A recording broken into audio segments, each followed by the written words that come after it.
కానీ ఈసారి మేం మిమ్మల్ని పని చెయ్యనివ్వం. డాక్టర్ ఎలా చెప్పారో మేము అలాగే చేస్తాం. మీరు పూర్తిగా విశ్రాంతి తీసుకోవాలి నాన్న. అవును మావయ్య, ఆయన చెప్పింది నిజమే. మీరు కేవలం విశ్రాంతి తీసుకోండి. కానీ రమా, అవును నాన్న, మీరు ఆరోగ్యంగా ఉన్నారని డాక్టర్ చెప్పేంత వరకు కేవలం విశ్రాంతి తీసుకోండి. నువ్వు నేను చెప్పేది విను. మావయ్య, మేం చెప్పిన దానికి ఒప్పుకోవచ్చు కదా. అవును రామ్జీ, పిల్లలు చెప్పేది నిజమే. చూడన్నా, ఒకవేళ ఈసారి మీరు మా మాట వినకుంటే గనక మేం మిమ్మల్ని బలవంతంగా ఇంట్లో కూర్చోబెట్టేస్తాం.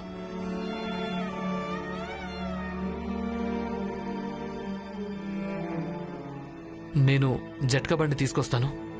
మీరు మెల్లిమెల్లిగా నాన్నను బయటకు తీసుకుని రండి. ఇంటికి వెళ్దాం నాన్న. భీమ్,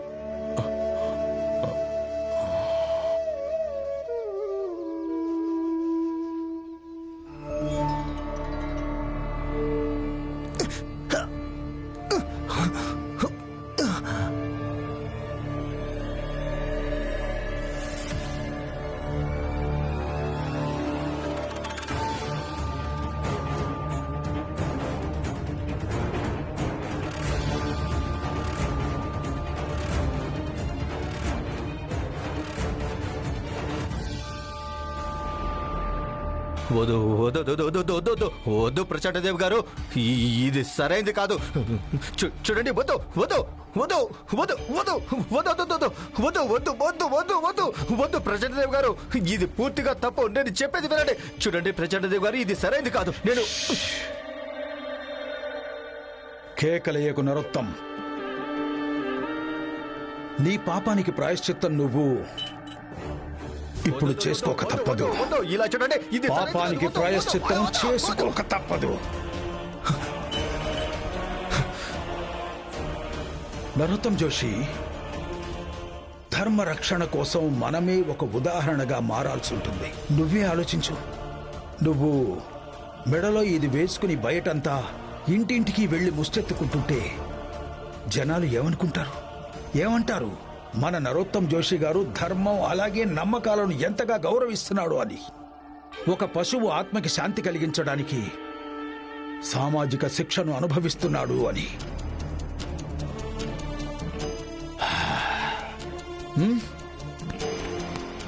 కట్లిపండి.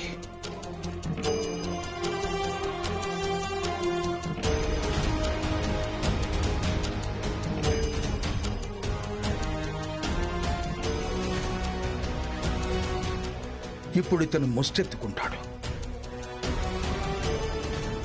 ఇక మీకు ఏమి చేత కాదని నాకు బాగా అర్థమైపోయింది. మసాజ్ చేయించుకోండి. అలాగే మసాజ్ చేయించుకున్న తర్వాత మీ చేతులకు గాజులు వేయించుకొని ఇంట్లోనే ఏదో ఒక మూలను కూర్చోండి. ఇదంతా మీరు చేసిన కుతంత్రమే ప్రచండదేవ్ గారు. ఇది మీరు చేసిన కుతంత్రమే. కదురుకో.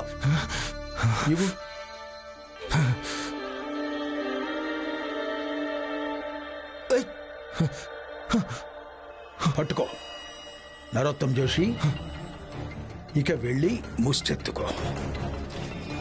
ఇక నా మనుషులు ఎప్పుడూ నీతో పాటే వస్తారు, నువ్వు పారిపోకుండా ఉండడానికి, అలాగే నువ్వు అతి తెలివి చూపించకుండా ఉండడానికి. ఇక వెళ్ళు. ఎక్కడికి వెళ్తాను? నేను ఏమీ చెయ్యలేదు. ఇదంతా నా మీద చేసిన కుతంత్రం. నాకు తెలుసు, కానీ లోకానికి నీ గురించి తెలీదు కదా నరోత్తం. ఇక నేను లోకానికి ఏం చూపించాలనుకుంటున్నానంటే, నీలాంటి సంపద గల వ్యక్తి కూడా మన సంఘాన్ని నమ్ముతాడని, ప్రచండ దేవ్ సామాజిక చట్టాన్ని నమ్ముతాడని. ప్రచండదేవ్, నీ చట్టం గంగలో దూకని. అలాగే నువ్వు కూడా. నేను ఎక్కడికి వెళ్ళను. నువ్వు ఇలా కేకలు వేయడం వల్ల ప్రచండ దేవ్ సామాజిక చట్టం మారేది కాదు. రేషం సేట్ అన్న కొడుకు కోసం కూడా మారదు. ఒకవేళ నువ్వు ఒప్పుకోకపోతే మన సంఘంలోని వ్యక్తులు బలవంతంగా నీతో ఈ పని చేయిస్తారు. అర్థమైందా? నువ్వు తప్పు చేస్తున్నావు ప్రచండదేవ్. ప్రపంచంలో ప్రతిదీ ఒప్పు కానే కాదు నరోత్తం జోషి. అలాగే అప్పుడప్పుడు నిజాన్ని రుజువు చేయడం కోసం తప్పటడుగు వెయ్యాల్సి వస్తుంది.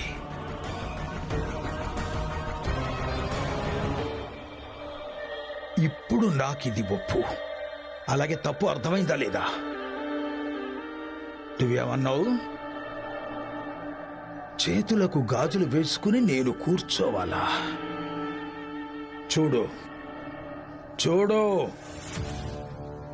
నేను నీ చేతుల్లోనే బొచ్చె పెట్టించాను, చూసావా? నరోత్తమ్ జోషి, ఇక వెళ్ళి ముష్టెత్తుకో. తీసుకెళ్ళండి ఇతన్ని. పద పద.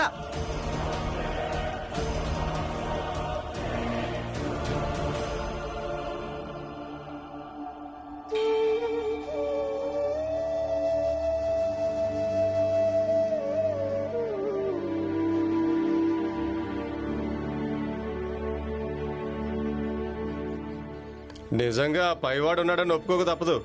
అందుకే రామ్జీకి బుద్ధి చెప్పడం కోసం ఇదంతా చేశాడు. హితేష్ బాబాయ్, అందరి ముందు మీరు మొదలు పెట్టకండి, సరేనా? లేకపోతే ఈరోజు నేనేమైనా అనేస్తాను. అన్నట్టు భీమ్ ఒక విషయం చెప్పు. రామ్జీకి ఇలాంటి దొరకడం జరిగితే మాకు దుఃఖం అనిపించదా? మాకు బాధ అనిపించదా? అనిపించింది. ఒకవేళ బాధ అనిపించిందంటే ఈ దుర్ఘటన గురించి మేము మాట కూడా మాట్లాడకూడదా? మాట్లాడతాం. అలాగే ప్రతిదానికి ఒక విధానం ఉంటుందని, నియమం ఉంటుందని నువ్వు అర్థం చేసుకోవడానికి ప్రయత్నం చేస్తాం. రామ్జీ ఎలాగూ ముసలివాడైపోతున్నాడు, కానీ ఆయన వింటేనే కదా. అయినా రామ్జీ ఒప్పుకోవాలన్నా కూడా ఇక భీమ్ రమాను ఒప్పుకోనిస్తారా? ఈ భీమ్కి ఎప్పుడు డబ్బులు అవసరం వచ్చినా ఈ భీమ్ వెళ్ళి వాళ్ళ నాన్న ముందు నిలబడతాడు.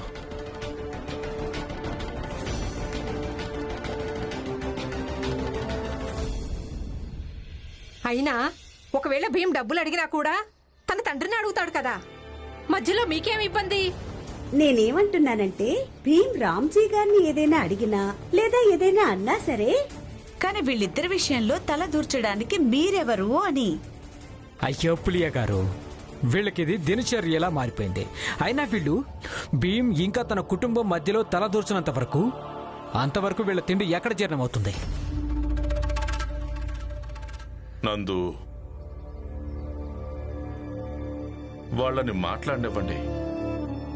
వాళ్ళ పని ఇదే కదా. మనం ఇబ్బందుల్లో ఉన్నప్పుడు, మనకేదైనా సమస్య వచ్చినప్పుడు వాళ్ళకి చాలా ఆనందంగా ఉంటుంది. ఇంకెవరికైనా ఏదైనా అనాలంటే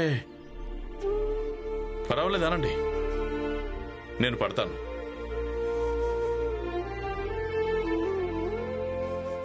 ప్రస్తుతం ఇక్కడి నుంచి ఎక్కడికి వెళ్ళలేను కూడా. ఏమనాలనుకుంటున్నారో అనండి. అనండి.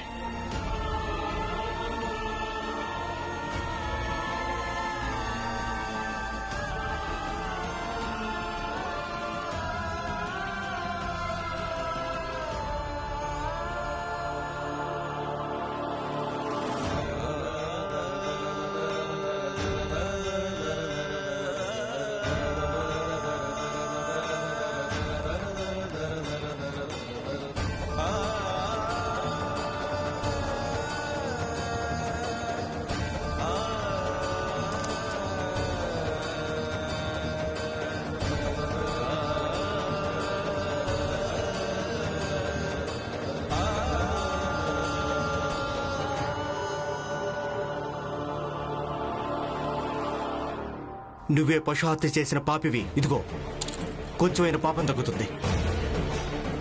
పద పద.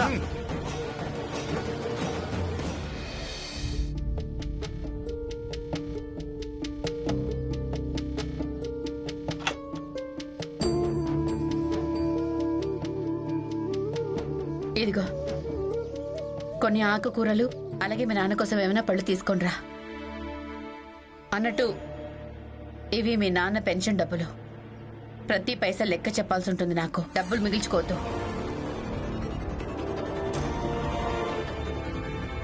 అయినా మంచిదే అయిందిలే, మీ నాన్న పడిపోయాడు. లేదంటే నీకోసం కష్టపడి ఆయన తన ముసల్తనాన్ని కూడా మర్చిపోయాడు. సాధారణంగా ఒక వయసులో ఒక చేతికందని కొడుకు ఆధారంగా మారుతాడు, కానీ నువ్వు భారంగా మారుతున్నావు, భారంగానే ఉండిపోతున్నావు. నీ చదువు, నీ పుస్తకాలు, కాలేజు, ఆయన వీటి కోసమే ఆందోళన పడుతూ ఉంటాడు. నీకు తెలుసా, ఆ మూటల బరువు ఒక మాధ్యమం అయిందంతే. ఆయన పడిపోవడానికి కారణమైతే ఇదే. నీ సమస్యల భారం వల్లనే పడ్డాడు.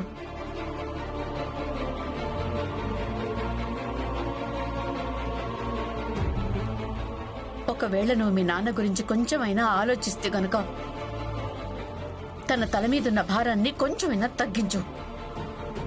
రాత్రింబవళ్లు నీకోసం కూలి పని చేయడానికి సిద్ధపడిపోతుంటాడు ఆయన, దాంతో నేను చదివించొచ్చు అని. నీ కలల్ని నిజం చేసుకోవడానికి నువ్వు మీ నాన్నకి భారంగా ఎందుకు మారుతున్నావు? నువ్వు నాకు ఒక ఉపకారం చేసి పెట్టు భీమ్.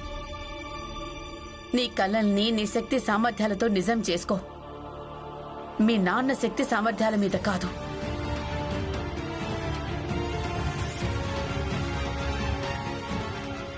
వీలైతే ఆయన భారాన్ని తగ్గించు నువ్వు. ఒకవేళ ఇలా చేశావంటే ఆయనకు మంచి తిండి తినిపించి నేను ఒకప్పటిలా మార్చేస్తాను ఆయన్ని.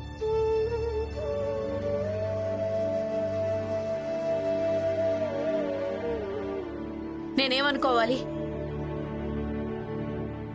ఈ మౌనానికి అర్థం నేనేమనుకోవాలి? అలాగే అనుకోండి. ఇదిగో మీరిచ్చిన ఈ డబ్బులతో నేను ఏమేం సరుకులు తీసుకొని వస్తానో వాటికి మీకు లెక్కలు తప్పకుండా చెప్తాను. డబ్బుల గురించి బెంగపడకండి. పెన్షన్లోంచి ఒక్క పైసా కూడా నేను నీకోసం ఖర్చు కానివ్వను భీమ్, అస్సలు కానివ్వను.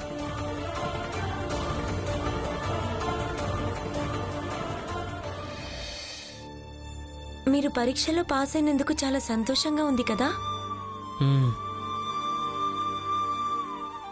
ఈరోజు వైభవ్ ఉండుంటే తను కూడా ఎంత సంతోషించేవాడో కదరమ్మా. ఆయన కూడా చాలా సంతోషించేవారు. ఇక పై చదువుల గురించి ఆలోచించాలని తను చెప్పేవారు. తర్వాతి చదువు చాలా ఖరీదైంది. అంటే డబ్బులు ఎంత అవుతాయి? ఒకవేళ మొత్తం ఒక సంవత్సరం ఖర్చు లెక్క పెడితే కనీసం 25 రూపాయలైనా అవుతాయి. ఆ డబ్బు మొత్తాన్ని ఒక నెల గడువులోగా చెల్లించాల్సి ఉంటుంది.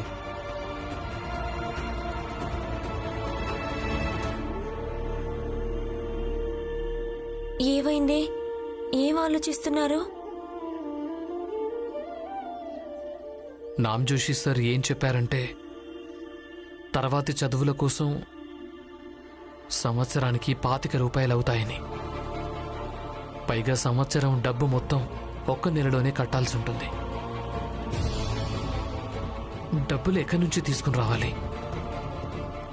పైగా ఇప్పుడు నాకంత డబ్బు ఎవరిస్తారు?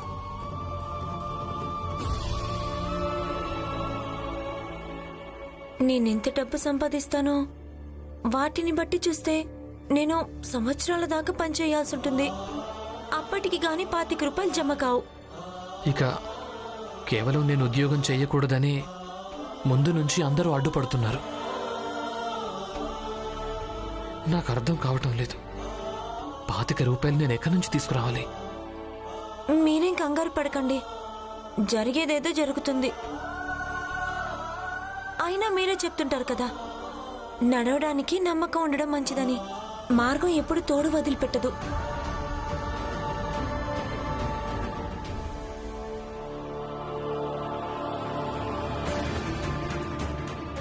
నరోత్తమ్ జోషి,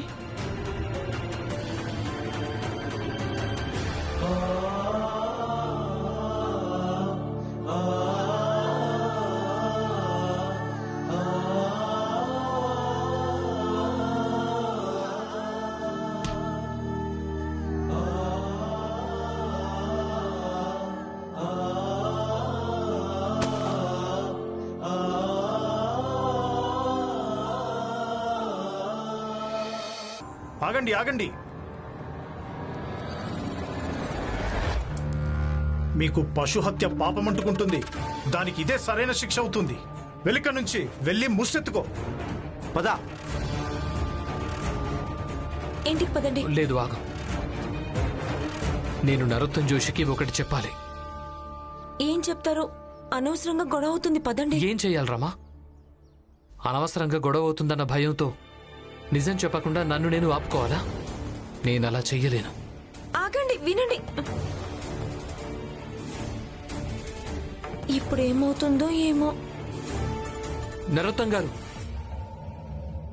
అయ్యో పారిపోకండి, ఆగండి. మీతో ఒకటి చెప్పాలనుకుంటున్నాను. ఏదైనా చెప్తావా లేక నా పరిస్థితి చూసి ఎగతాళి చేయాలనుకుంటున్నావు భీమరావు? లేదు లేదు, ఎగతాళి చెయ్యాలని నాకేమాత్రం ఉద్దేశమే లేదు. కేవలం మీ మీద సానుభూతి చూపించడానికి వచ్చాను.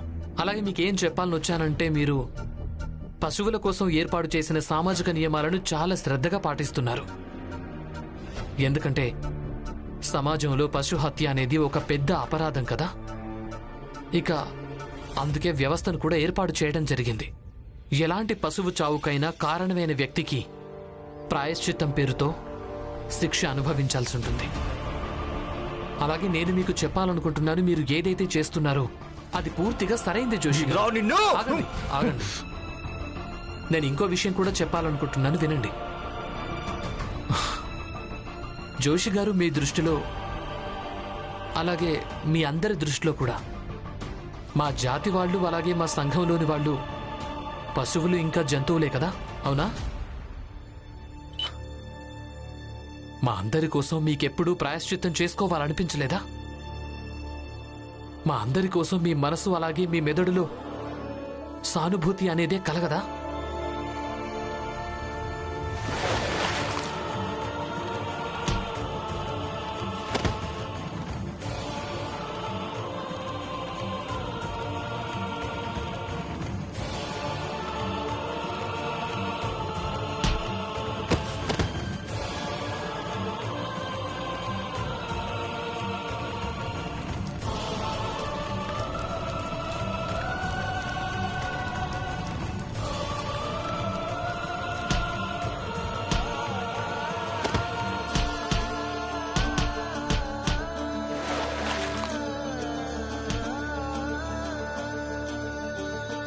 నువ్వు ఈ పశువులను కడుగు, స్నానం చేయించు.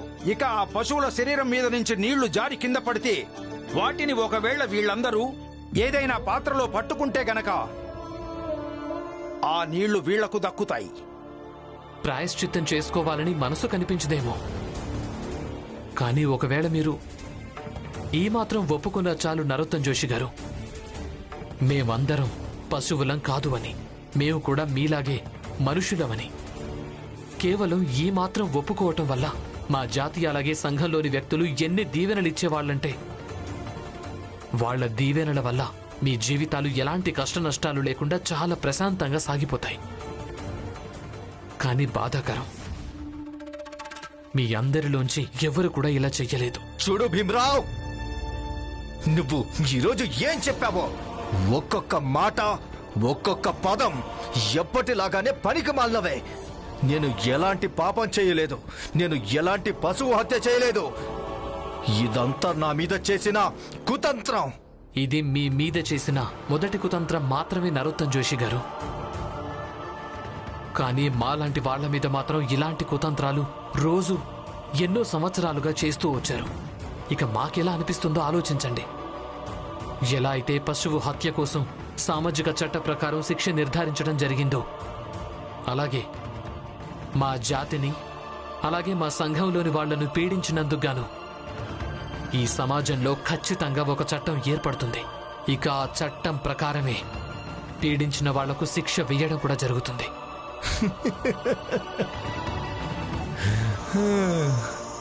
భీమరావ్, నిద్రలో నుంచి మేలుకో. నువ్వు కలగంటున్నావు, అర్థమైందా? ఒకవేళ ఇలాంటి కలగంటున్నానంటే నాకు నిద్రలోనే బాగుంటుంది జోషి గారు. ప్రస్తుతం మీరు మీ వాస్తవాన్ని చూసుకోండి.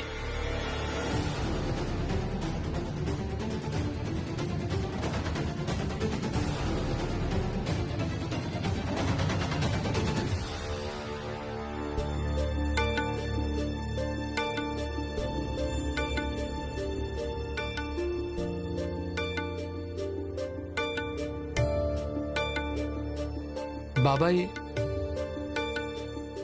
నాకు పాలకూర ఇవ్వండి.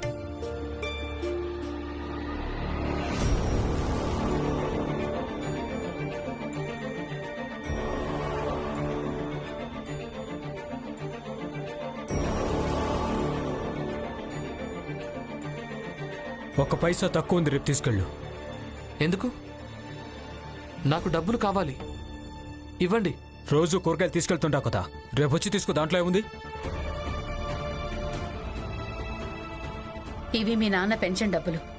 ప్రతి పైసా లెక్క చెప్పాలి నాకు. డబ్బులేమీ మిగిల్చుకోవద్దు.